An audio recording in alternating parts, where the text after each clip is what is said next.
आज आप लोगों की वेल्डर ट्रेड थ्योरी की ये सेकंड क्लास है। और पिछले क्लास में हम लोगों ने वेल्डिंग परिचय और वहाँ पे हमने आपको बताया था कि वेल्डिंग जो होती है वहाँ पे कुछ जॉइंट्स के बारे में हमने आपको बताया था, जैसे कि परमानेंट होता है, टेम्परेरी होता है। फिर परमानेंट जॉइंट को हम लोग फर्दर दो पार्ट में क्लासीफाई कर दिए थे, कहाँ कहाँ, सेमी परमानेंट और परमानेंट। तो सेमी परमानेंट में हमने आपको बताया था कि जैसे आपकी रिवेटिंग हो गई, सोल्डरिंग हो गई, वो सब सेमी परमानेंट में आती है। बट कभी कभी जब आपसे बहुत डीप में पूछेगा तभी आपको यहाँ जाना है, नहीं तो बाकी इन सारी वेल्डिंग को आपको कहाँ रखना है, परमानेंट जॉइंट में रखना है। ठीक है, इन सारे जॉइंट्स को। बाकी परमानेंट जॉइंट्स में आपका क्या आ जाता है, वेल्डिंग आ जाता है, उसके साथ साथ ब्रेजिंग आ जाता है, सोल्डरिंग आ जाता है और रिवेटिंग आ जाता है। जब बाद में सेमी परमानेंट जॉइंट में इसको तोड़ते हैं हम लोग तो वहाँ पे सोल्डरिंग और रिवेटिंग अलग हो जाता है। ठीक है, हमने आपको ये भी बताया था कि जो आपकी परमानेंट जॉइंट होती है वो लीक प्रूफ जॉइंट होती है, यानी उसमें किसी प्रकार का रिसाव नहीं होता है और उसकी स्ट्रेंथ जो है वो मैक्सिमम होती है। ठीक है, तो अब जो है कुछ आप लोगों के सवाल थे, जैसे कि हमने आपको बताया था कि फादर ऑफ वेल्डिंग जो है, वेल्डिंग के पिता, फादर ऑफ वेल्डिंग, तो हमने आपको बताया था हैम्प्री डेवी, हैम्प्री डेवी। ठीक है, तो हैम्प्री डेवी ऐसा नहीं है, जब आप गूगल पे सर्च करेंगे, किसी बच्चे ने गूगल पे सर्च किया तो बताया कि सर हैम्प्री डेवी सर का नाम नहीं आ रहा है। तो हुआ ये था कि इनसे पहले भी वेल्डिंग होती थी, ऐसा नहीं था कि इन्होंने आके जो है वेल्डिंग का जो है विकास कर दिया, वेल्डिंग इन्होंने ही बता दिया, ऐसा कुछ नहीं है। जैसे कि न्यूटन जी ने फिजिक्स का अगर फिजिक्स का जो है फादर ऑफ फिजिक्स जो है अगर न्यूटन जी को बोला जाता है तो इसका मतलब ये नहीं है कि उन्होंने उन्होंने जो है उससे पहले जो है कोई लॉ नहीं आए थे, उससे पहले जो है कोई प्रतिपादन नहीं हुआ था और सारा जो है पूरी फिजिक्स का उन्होंने ही खोज कर दिया, ऐसा नहीं है। फिजिक्स के यानी कि भौतिक विज्ञान के क्षेत्र में सबसे ज़्यादा योगदान उनका रहा, इस वजह से जो है उनको हम लोग फादर ऑफ फिजिक्स बोलते हैं, यानी कि भौतिक विज्ञान के पिता बोलते हैं। सेम वही कंडीशन आपको यहाँ पे है। जो हैम्परी डेवी सर थे, इन्होंने क्या किया कि जो आपकी आर्क वेल्डिंग है इसके रूप में जो है इसके बारे में बहुत अच्छे से विस्तृत रूप में जो है इसकी चर्चा की और इसको जो है लेकर आए कि आर्क वेल्डिंग, इन्होंने ही जो है आर्क वेल्डिंग के दो मैग्नेट को लेकर के, दो इलेक्ट्रोड को लेकर के बल्ब को जला दिया था। तो इसलिए हम ये कह सकते हैं कि आर्क वेल्डिंग के जो है, आर्क वेल्डिंग के बारे में इन्होंने चर्चा की थी। तो आर्क वेल्डिंग जो है, आर्क वेल्डिंग नहीं थी उससे पहले, वेल्डिंग जो है बहुत ही जीरो बराबर थी। जैसे कि हमने आपको बताया था कि जो पहले ब्लैक स्मिथ्स होते थे वो लोग जो वेल्डिंग करते थे, तो उसमें क्या होता था कि किसी एक या दो पर्टिकुलर हम लोग वेल्डिंग को परफॉर्म करते थे और मान के चलिए कि हमारे पास कोई अलग मटेरियल आ गया या थोड़ा सा उस मटेरियल में हम लोग कुछ मिक्सचर करके एलॉय बना दिए तो उसकी वेल्डिंग कर पाना थोड़ा सा मुश्किल हो जाता था, जो कि आर्क वेल्डिंग के आ जाने से बहुत ही प्रकार की जो है वो वेल्डिंग आसानी से की जाने लगी, अलग अलग मटेरियल में अलग अलग स्ट्रेंथ और अलग अलग कामों के लिए। ठीक है, तो अगर आज के दौर में बात करें तो आज के दौर में 110 प्रकार से अधिक विधियां जो है वो वेल्डिंग की अपनाई जाती हैं। ठीक है, 110 प्लस विधियां जो है वेल्डिंग की अपनाई जाती हैं इस समय। ठीक है, ये भी आपको ध्यान रखना है। अब आज की क्लास में हम लोग चर्चा ये करेंगे वेल्डिंग की परिभाषा, वेल्डिंग को हिंदी में संधाता, ये सारी चीजें हमने जो है आपको कल वाली क्लास में अपलोड करवा दिया था। ठीक है, बता दिया था। अब ये जो फ्री क्लासेस आपकी चल रही हैं डीआरडीओ के लिए, बीआरओ के लिए, ये क्लासेस जो है मुश्किल से मुश्किल अभी एक या दो क्लासेस और फ्री में चलेंगे, उसके बाद जिन लोगों ने पेड किया है उन लोगों के पास जो है ये क्लासेस मिल जाया करेंगी। ठीक है, अब जो हमारी फीस थी 499, उसके बाद हमने बताया था 20 स्टूडेंट के बाद वो हो जाएगी 749। लेकिन मुझे, मैं थोड़ा सा सॉरी बोलना चाहूँगा कि मैंने फीस 499 रखी, इससे भी कम हमको रखनी चाहिए थी, क्योंकि वेल्डर ट्रेड के जितने विद्यार्थी हैं, वेल्डर ट्रेड से कोई बच्चा आईटीआई क्यों करेगा, क्योंकि वो गरीब होगा, इसलिए जो है उसने एक वर्ष की ट्रेड को चुना जिसमें फीस कम हो। तो मैं इसके लिए आपसे क्षमा प्रार्थी हूँ और ये आपका 4749 नहीं होगा। ये कोशिश मैं करूँगा कि 499 है तो बहुत हो जाए तो 550 हो जाए, बट अभी हमारे पास 20 स्टूडेंट हो चुके हैं, फिर भी हम 499 में दे रहे हैं। और जब ये फ्री क्लासेस बंद हो जाएंगी उसके बाद आपका फीस जो है 549 रुपये ऐसा कुछ हो जाएगा, क्योंकि जो बच्चे पहले ले चुके हैं उनको कुछ फायदा दे दिया जाना चाहिए। ठीक है, तो 50 रुपये का आपका नुकसान हो सकता है अगर आप बाद में लेंगे, तो इसको आप लोग ले लीजिएगा। बाकी जो लोग जिनके पास पैसे नहीं हैं तो उनके लिए मैं यूट्यूब पे फ्री ऑब्जेक्टिव क्लासेस करवाऊंगा, हमने थ्योरी ऑलरेडी बहुत सारी चीज़ें करवाई हुई हैं, तो वहाँ से आप थोड़ा सा मेहनत करेंगे तो चीज़ें आपकी आसान हो सकती हैं। ठीक है, तो अब आज हम लोग क्या चर्चा करेंगे, देखिए ये जो चैप्टर हम आपको बता रहे हैं ये बेसिकली आप कहीं भी पढ़ रहे होंगे, किसी भी टीचर से पढ़ रहे होंगे, तो आप हमारे चैप्टर के नाम देख करके अपने टीचर से मैसेज करिए, टीचर से बोलिए कि सर हमको ये चीज़ भी पढ़ाइए। ठीक है, तो देखिए बेसिकली क्या होता है कि वेल्डिंग का परिचय भी लोग नहीं हमने जो है वेल्डिंग के परिचय को एक क्लास दिया सिर्फ इसलिए कि हो सकता है आपके स्किल टेस्ट में या कहीं ना कहीं आप एग्जाम देने जाते हैं तो वहाँ एक छोटी छोटी जानकारी आपसे पूछ ली जाती है और आपको लगता है कि आपके सिलेबस से ये सारी चीज़ें बाहर हैं, ठीक है। तो आज अब जो अगला टॉपिक है हमारा वो क्या होगा?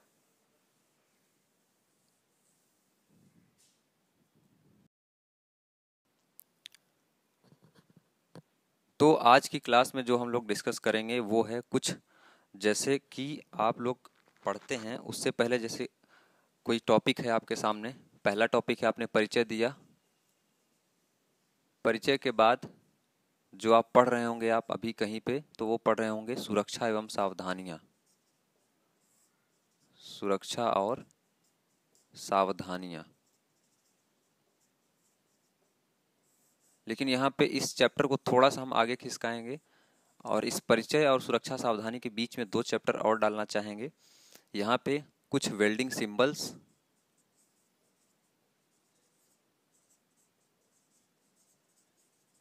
और फुल फॉर्म, ठीक है। ये 2 टॉपिक जो है और आपको हम ऐड करना चाहेंगे क्योंकि ये 2 टॉपिक से क्वेश्चन आते हैं जनरल एग्जाम में, ठीक है।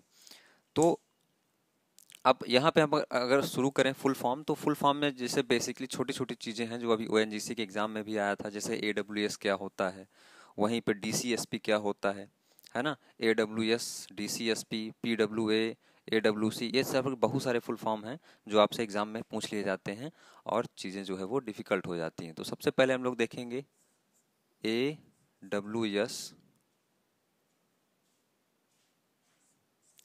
AC, DC, DCSP, डीसीआरपी,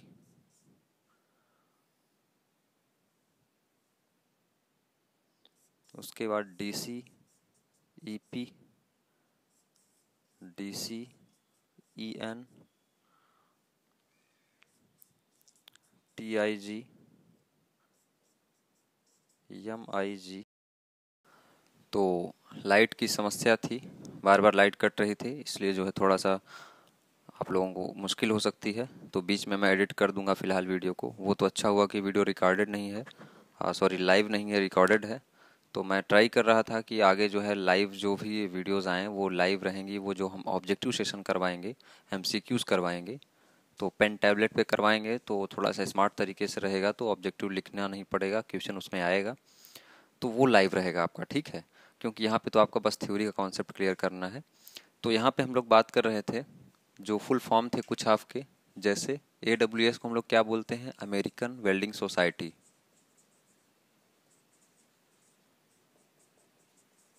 American welding society, ठीक है। ये क्या है, अल्टरनेटिंग करंट है,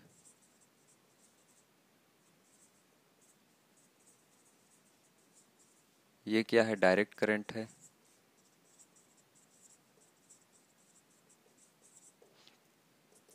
ये डीसीएसपी, ये क्या है, डायरेक्ट करंट स्ट्रेट पोलैरिटी, ये डायरेक्ट करंट पूरा यहाँ आएगा और साथ में स्ट्रेट पोलैरिटी, स्ट्रेट पोलैरिटी, ठीक है।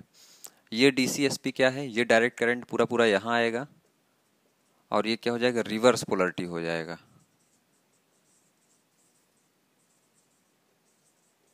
ठीक है। उसके बाद ये क्या होता है, डायरेक्ट करंट इलेक्ट्रोड पॉजिटिव, होते ये चारों एक ही हैं, ठीक है। इसमें दो दो का पेयर होता है, इसमें से दो एक होते हैं, दो एक होते हैं, वो हम आपको आगे बताएंगे जब आपकी क्लासेस चलेंगी उसके बाद, ठीक है। तो अभी जो है यहाँ पे ये क्या हो जाएगा, यहाँ पे डायरेक्ट करंट ये सेम टू सेम रहेगा, उसके बाद ये क्या हो जाएगा, इलेक्ट्रोड पॉजिटिव हो जाएगा,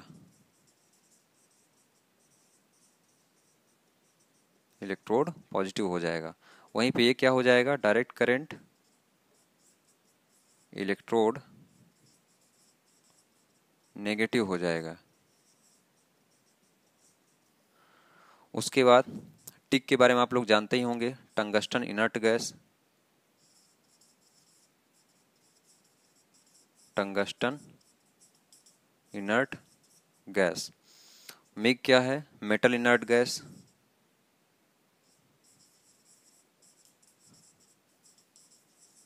मेटल इनर्ट गैस। तो इसको आप लोग क्या करेंगे, नोट करेंगे, इसका स्क्रीनशॉट वगैरह आप लोग ले लीजिए। उसके बाद कुछ और भी हैं, जैसे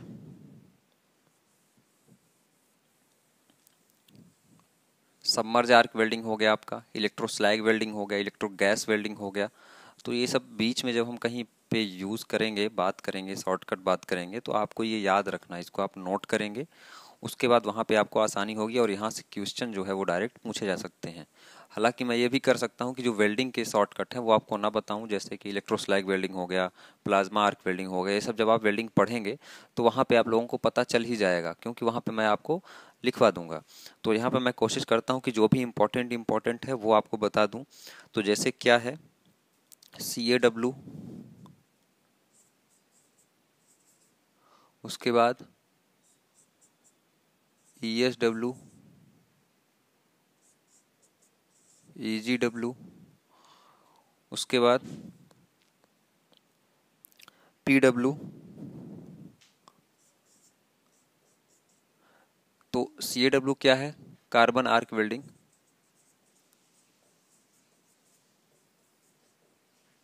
इलेक्ट्रो स्लैग वेल्डिंग,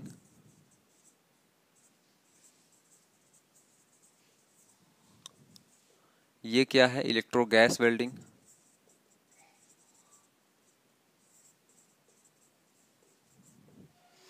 ये क्या है, प्रोजेक्शन वेल्डिंग। ठीक है। उसके बाद जो आपका पूछा जा सकता है, EXW का मतलब क्या होता है, एक्सप्लोजन वेल्डिंग होता है। ठीक है। उसके बाद PAW, प्लाज्मा आर्क वेल्डिंग, ये हमने आपको बता दिया था। उसके बाद DCEN, DCEP। अब DCEN और DCEP क्या होता है, ये direct current electrode negative, direct current electrode positive. ये सेम वही है जो डायरेक्ट करंट स्ट्रेट पोलरिटी और डायरेक्ट करंट रिवर्स पोलरिटी होता है। तो यहाँ पे डायरेक्ट आपको क्या नेगेटिव क्या पॉजिटिव ये बता दिया गया है, बाकी सेम टू सेम वही है। ठीक है। उसके बाद एक बहुत इंपॉर्टेंट है NDT और DT। तो NDT का मतलब क्या होता है, नॉन डिस्ट्रिप्टिव टेस्ट, और DT का मतलब क्या है, डिस्ट्रिप्टिव टेस्ट। इसका मतलब ये है कि NDT का मतलब ये हो जाएगा कि ऐसा टेस्ट, ऐसा परीक्षण जिसमें जो है आपका मटेरियल जो है वो तोड़ फोड़ नहीं होता है, यानी कि नॉन डिस्ट्रिप्टिव टेस्ट। और जो DT क्या होता है, वो होता है डिस्ट्रिप्टिव टेस्ट। ठीक है। ये आप लोग इसको भी लिख लेंगे। उसके बाद CCCV क्या होता है, CC और CV, तो ये होता है कांस्टेंट करंट, और ये क्या होता है, constant voltage.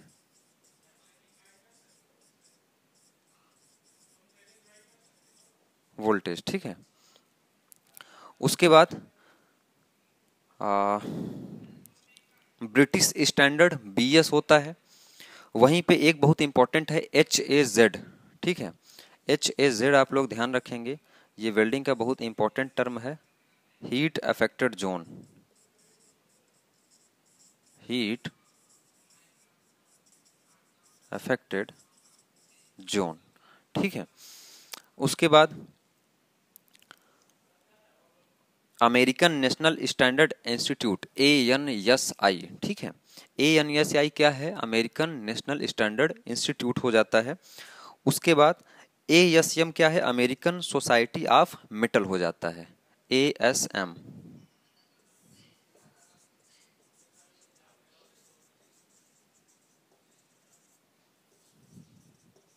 Society of metal, ये हो जाता है।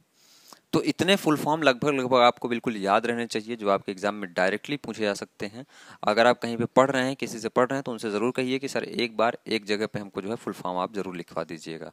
तो इतने इंपॉर्टेंट फुल फॉर्म है जो आपके एग्जाम में डायरेक्टली पूछे जा सकते हैं। अभी ONGC का एग्जाम हुआ था, तो वहाँ पे जो है ये सारे क्वेश्चन पूछे गए थे। ठीक है। तो यहाँ पे जो है फुल फॉर्म की सीरीज जो है हम इसको खत्म करते हैं। अब एक छोटा सा टॉपिक है जो हमने आपको बताया है कि सुरक्षा सावधानी से पहले हम इसको इंसर्ट करेंगे, वो क्या है आपका, वेल्डिंग सिंबल्स।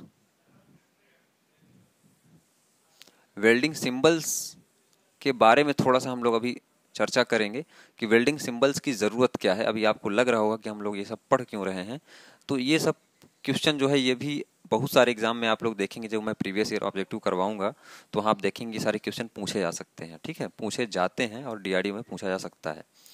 एक बात मैं आपको और बता दूं कि जो लोग डीआरडीओ के लिए पढ़ रहे हैं वो लोग इंजीनियरिंग ड्राइंग को ज़रूर इंक्लूड करके चलेंगे सिलेबस में, क्योंकि इंजीनियरिंग ड्राइंग अगर नहीं पढ़ेंगे तो थोड़ी सी आपको मुश्किल हो जाएगी। ऐसा भी हो सकता है कि टोटल अगर 80 क्वेश्चन आ रहा है टेक्निकल से, तो हो सकता है कि 30 क्वेश्चन जो है वो आपका कहाँ से आ जाए, ईडी से आ जाए, इंजीनियरिंग ड्राइंग से आ जाए। तो इंजीनियरिंग ड्राइंग को मैं कवर कराऊंगा अच्छे से, तो आप लोग जो है बने रहिएगा। अब देखिए वेल्डिंग सिंबल्स की ज़रूरत क्या पड़ी। वेल्डिंग सिंबल्स की ज़रूरत इसलिए पड़ी, जो साइट इंजीनियर होता है, जो साइट पे रहता है, यानी कि जहाँ पे वर्क हो रहा होता है, जहाँ पे फैब्रिकेशन या निर्माण का कार्य हो रहा होता है।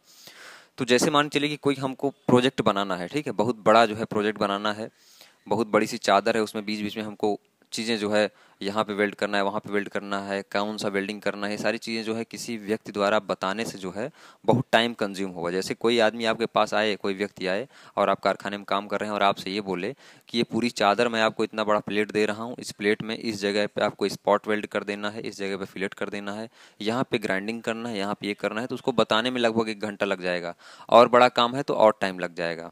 लेकिन वहीं पे जो वेल्डिंग सिंबल्स होते हैं, वो जो आप ड्राइंग होती है, उस ड्राइंग में वेल्डिंग सिंबल्स का हम लोग प्रयोग कर देते हैं, जिससे कि जो साइट इंजीनियर होता है उसको आसानी से पता चल जाता है कि कहाँ पे कौन सी वेल्डिंग करनी है। ये तो हो गई आपकी उपयोगिता किसकी, वेल्डिंग सिंबल्स की, ठीक है। तो वेल्डिंग सिंबल्स का जो है साइट इंजीनियर को जो है जानकारी होना बहुत ही आवश्यक होता है कि वेल्डिंग सिंबल्स के बारे में वो जानता रहे, वेल्डिंग चिन्हों के बारे में वो जानता रहे, ठीक है।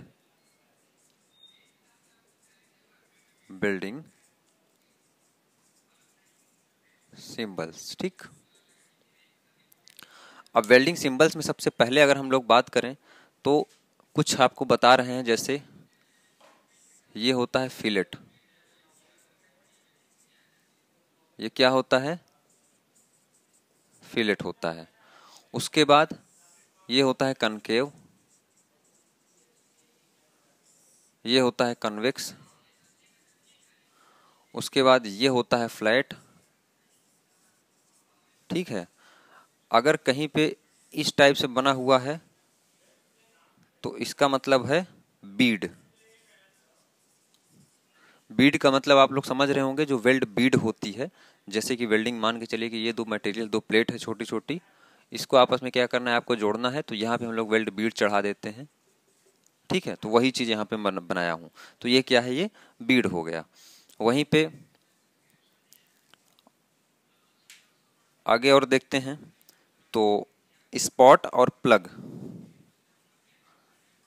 ये क्या है, ये सीम वेल्डिंग है। ये क्या है, स्पॉट है। उसके बाद ये क्या है, प्लग है, ठीक है। इसको आप लोग क्या करेंगे, बनाएंगे और लिखेंगे। उसके साथ साथ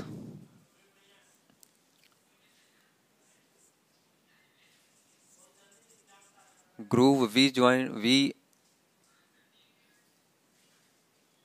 ये ग्रूव वी हो जाएगा। उसके बाद ये ग्रूव जे हो जाएगा। उसी के साथ साथ आपका ये बेवल हो जाएगा,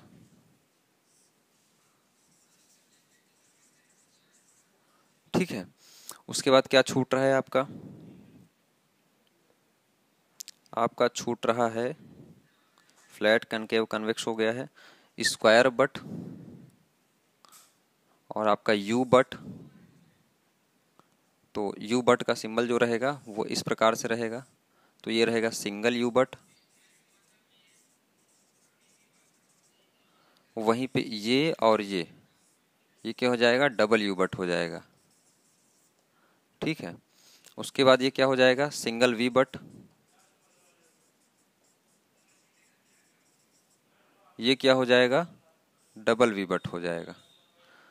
तो यहाँ पे क्या है, यहाँ पे बहुत चीज़ें आपको समझाने वाली चीज़ें नहीं है। आपको ऐसा नहीं लगना चाहिए कि मैं जल्दी जल्दी चीज़ें को लिख रहा हूँ, तो समझाने के लिए यहाँ पे कुछ चीज़ें बचती नहीं है, ठीक है।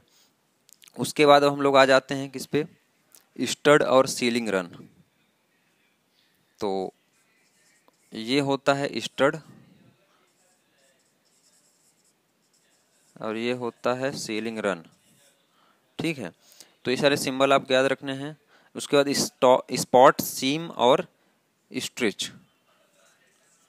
स्पॉट ये होता है, सीम ये होता है। ठीक है, तो ये भी आपको क्या करना है, ध्यान रखना है। एक बहुत इंपॉर्टेंट होता है, वो क्या है, प्रोजेक्शन।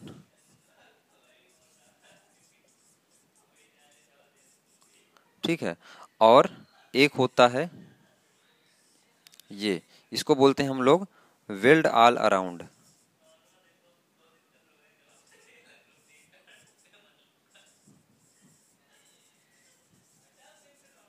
ये जो है आपका इंपॉर्टेंट है, मैं आपको बता रहा हूँ आपको क्या क्या ध्यान रखना है। ये सारे इंपॉर्टेंट हैं आपके, ये सारे आप ध्यान रखेंगे। ठीक है, देखिए ये फिलेट हो गया, ये कनकेव, कनकेव का ये शेप ही होता है, तो उसमें कनकेव में आपको कंफ्यूज नहीं होना है। उसके बाद ये कन्वेक्स हो जाएगा, ये फ्लैट हो जाएगा, ये फ्लैट बना है, ये बीड हो जाएगा, ये सीम हो जाएगा, स्पॉट हो जाएगा। प्लग देखिए, प्लग जैसा बना है, जो आप चार्जर मोबाइल का प्लग होता है, ये प्लग हो गया। वी ग्रूव वी शेप का बना रहेगा, यू ग्रूव, जे ग्रूव रहेगा, ये इस टाइप का रहेगा। उसके बाद ये बेवल रहेगा, ये कभी कभी ऊपर भी आ जाता है, तो वो भी जो है वो बेवल ही कहलाएगा। ठीक है, उसके बाद यू बना हुआ है, और ये है तो क्या हो जाएगा, सिंगल यू बट हो जाएगा। वहीं पे नीचे और ऊपर दोनों हो जाएगा तो डबल यू बट हो जाएगा। ये सिंगल वी बट हो जाएगा, और ये क्या हो जाएगा, डबल वी बट हो जाएगा। वहीं पे ये क्या हो जाएगा, स्टड हो जाएगा, और ये क्या हो जाएगा, सीलिंग रन हो जाएगा। ठीक है, ये इंपॉर्टेंट है आपका वेल्ड ऑल अराउंड और प्रोजेक्शन। ठीक है, और तो कोई नहीं छूट रहा है। एक फ्लैश है, फ्लैश ध्यान दे दीजिए, आपको उल्टा एन बनाना है।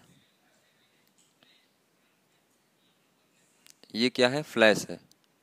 फ्लैश में आपको एन उल्टा बनाना है, ऐसे बनाना है, ये फ्लैश है। ठीक है, ये फ्लैश हो गया। तो इतने चीजें जो है आपकी वो पूछी जा सकती हैं। जैसे वेल्ड काउंटर भी एक होता है, तो उसमें बेसिकली होता क्या है कि ये जो है उसमें जैसे ये हो गया तो ये क्या हो जाएगा, ये कनकेव हो जाएगा, कनकेव वेल्ड काउंटर। उसके बाद यहीं पे ये हो गया तो क्या हो जाएगा, कन्वेक्स वेल्ड काउंटर। उसके बाद यहीं पे ये हो गया तो क्या हो जाएगा, फ्लैट वेल्ड काउंटर। तो ये क्या होता है, वेल्ड काउंटर होता है। ठीक है, अब इसी पे हम लोग कभी कभी क्या करते हैं कि जी लिख देते हैं, आर लिख देते हैं, प्री लिख देते हैं। तो उस जी का मतलब होता है ग्राइंडिंग करना है, अभी आर का मतलब अभी रोलिंग है, और पी का मतलब प्लेनिशिंग है। तो ये सारी चीजें यहाँ पे भी रिप्रेजेंट की जा सकती हैं अंकों के, डिजिट के आधार पे, जो आपका सिंबल के आधार पे। तो उसको जो है आप लोग अपने हिसाब से देख सकते हैं। बाकी ये सारी चीज़ें हो गई हैं। अब अगला चैप्टर जो भी आपका रहने वाला है वो रहने वाला है सुरक्षा एवं सावधानियां से। तो उसको हम लोग अच्छे से कवर कर रहे होंगे, आप लोग देखेंगे। और वो चैप्टर जो है उसके बाद जो है आगे आपकी वेल्डिंग अच्छे से शुरू हो जाएगी। ठीक है, तो बाकी इस वीडियो को यहीं पे समाप्त करते हैं। वीडियो में कुछ भी अच्छा लगा हो तो चैनल को सब्सक्राइब करके बेल आइकन को जरूर प्रेस कीजिएगा, और जो लोग पेड बैच अभी नहीं लिए हैं तो आप लोग ज्वाइन कर लीजिए जल्दी से जल्दी। Thank you.